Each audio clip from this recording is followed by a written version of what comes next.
고린도후서 4장입니다. 새 언약의 직분은 그리스도로 말미암은 성리와 성령에 변화시키는 역사가 있기 때문에 영광스러운 것이지만 바울은 때로 그가 섬기는 사람들과 반대하는 자들로부터 육체적 영적인 시련을 당해야만 했죠.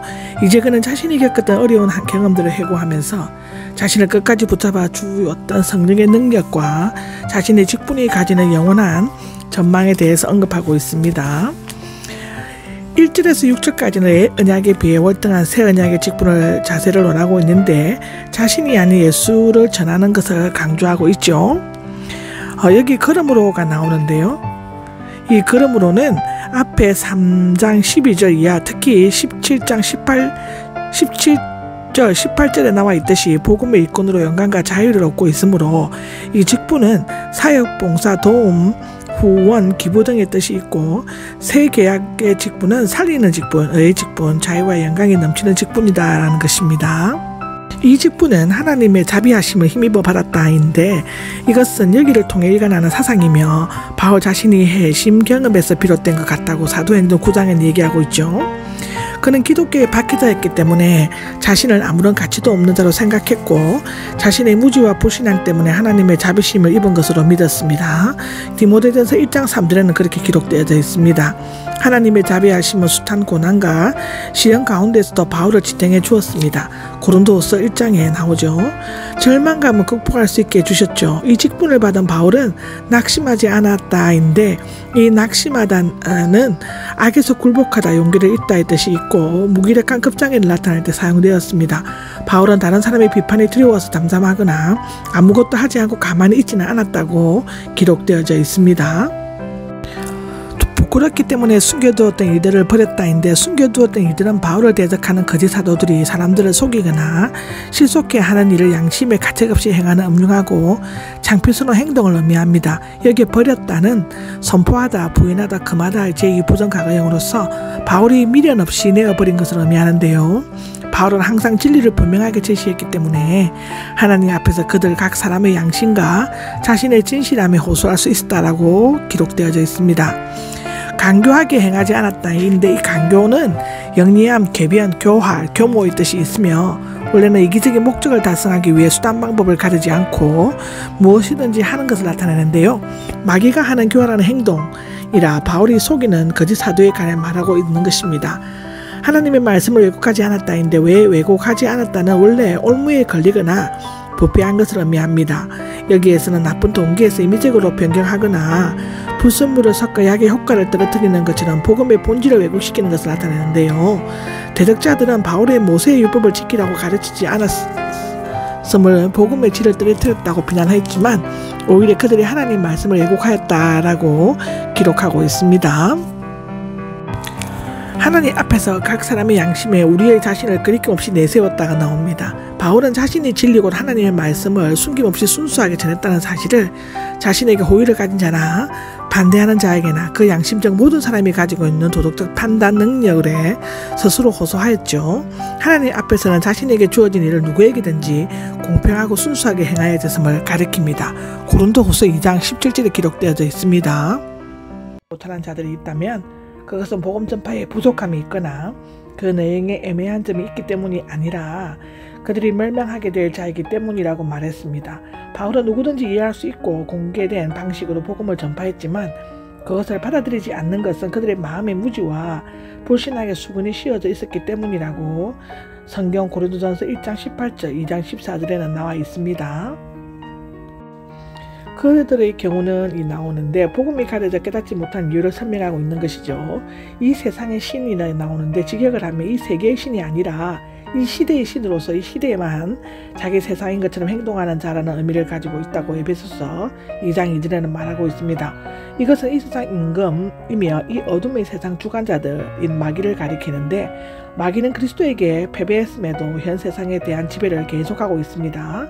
베드로전서 5장 8절, 요한일서 5장 19절에 기록되어져 있습니다. 세상은 이 시대에 있어서 참된 임금, 살아계신 유일하신 참 하나님을 거역하고 마귀에게 굴복하고 말았습니다. 그런데 이 마귀는 믿지 않는 사람들의 마음을 어둡게 함으로써 마음의 눈을 영적으로 눈을 멀게 한다는 뜻입니다. 하나님의 형상이신 그리스도 영광스러운 복음의 빛을 보지 못하게 한다고 요한복음 3장 19절, 베드로전서 5장 8절에는 기록되어져 있죠. 그리스도 예수를 주님으로 선포하며가 나오는데 바울의 메시지의 핵심이며 사역의 목적이었을 뿐 아니라 기독교의 중요 교리이며 신앙 고백인데요. 바울은 적대자들의 주장과는 달리 자신을 사랑하거나 자신의 이익을 구하지 않고 십자가에 달리시고 부활하신 그리스도 예수의 그의 몸인 교회를 종으로 섬겼고 선포하였습니다. 또한 그는 그렇게 해줄 만한 가치가 없는 고린도 교인들을 종처럼 섬김으로써 자신의 주님을 섬겼다라고 마태복음 25장에는 나와 있죠. 왜냐하면이 나오는데 앞절의 내용인데 그리스도 예수의 주님 되신가 자신의 종됨을 전파할 수 있었던 이유는 설명하고 있는 것인데 그것은 하나님께서 그의 빛을 우리 마음에 비추심으로써 그들의 삶 속에 역사하셨기 때문이다입니다. 어둠에서 빛이 비치라인데 세상을 창조하시면서 빛이 비추라고 명하신 하나님께서는 죄악의 어두움을 거하던 사람들의 마음에 구원의 빛을 비추셨죠.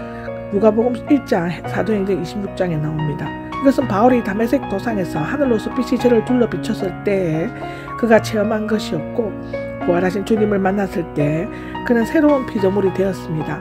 하나님의 영광을 알아보는 빛이 나옵니다. 사람의 죄의 어둠 속에 있을 때에는 하나님을 깨달을 수 없습니다.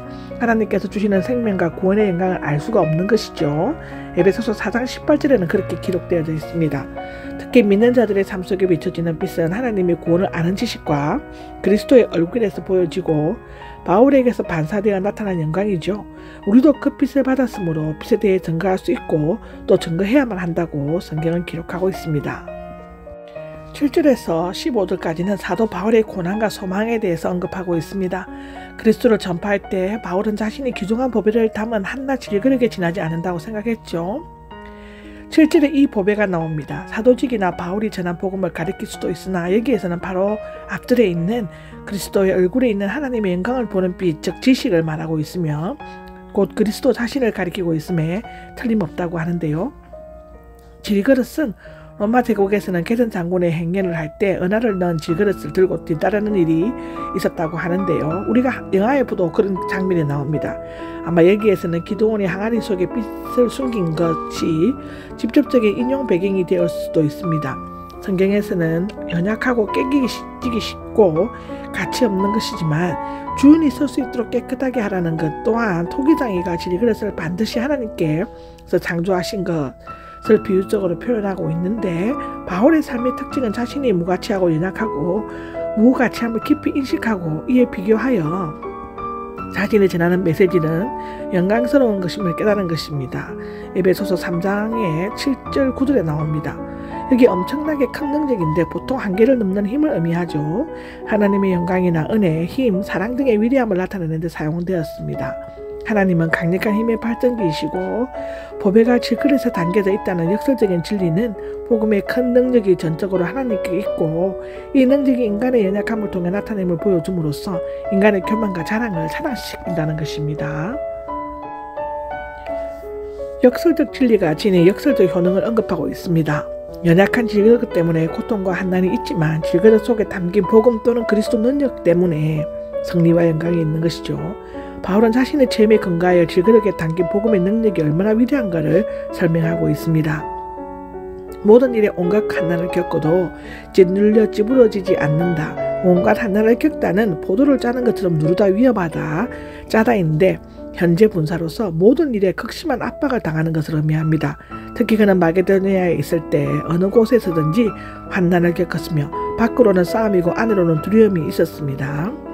짓눌려 찌부리다는 좁은 장소에 있다 궁지에 몰리다의 현재 분사로서 빠져나갈 수 없는 막다른 골목에 이르러 찌부러질 지경에 있는 것을 나타내는데 그러나 하나님께서는 바울의 이런 극단적인 상황에까지 이르게 하지 않으셨습니다. 곤란한 일을 당해도 절망하지 않는다인데 곤란한 일은 빠져나갈 길이 없는 절망 상태를 나타내죠.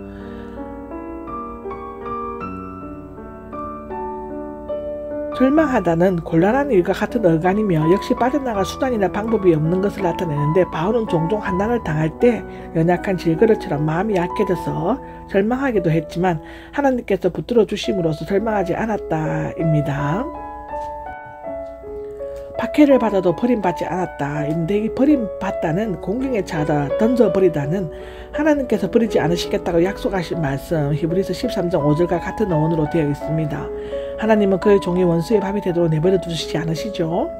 맞아 쓰러져도 망하지 않는다인데 이 맞아 쓰러지다는 레슬링 경기에서 내던지다 내리 누르다의 뜻이라고 하는데 갑자기 습격을 당해 쓰러지거나 운동할 때 불의의 일격을 당해 넘어지는 것을 나타낸다고 합니다.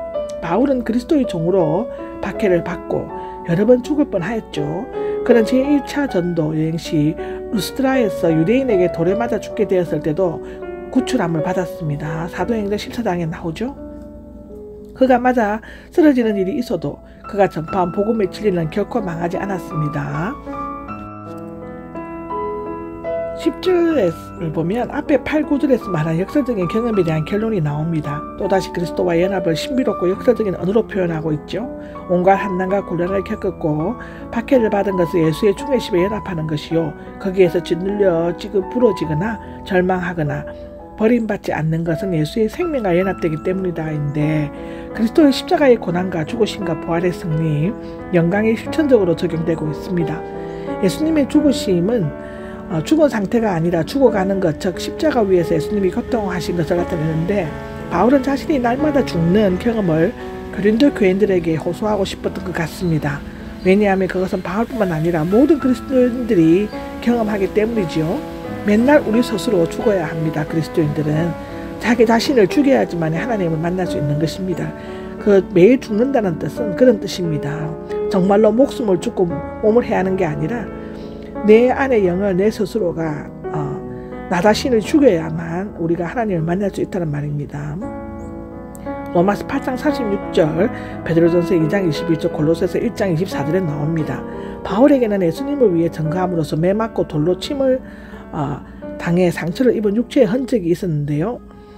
예수님의 생명은 성도들은 그리스도와의 연합을 통해 예수 그리스도의 고난에 참여해야 합니다. 재림 때는 부활함으로써 영원히 승리하게 된다는 것인데 그런 의미에서 볼 때 우리가 예수님의 죽으심을 우리의 몸에 짊어지고 고난을 받는 것은 실패나 패배가 아닙니다. 그리스도의 생명을 얻는 영원한 승리의 표정이라고 에베소서 3장 13절에는 기록되어져 있습니다.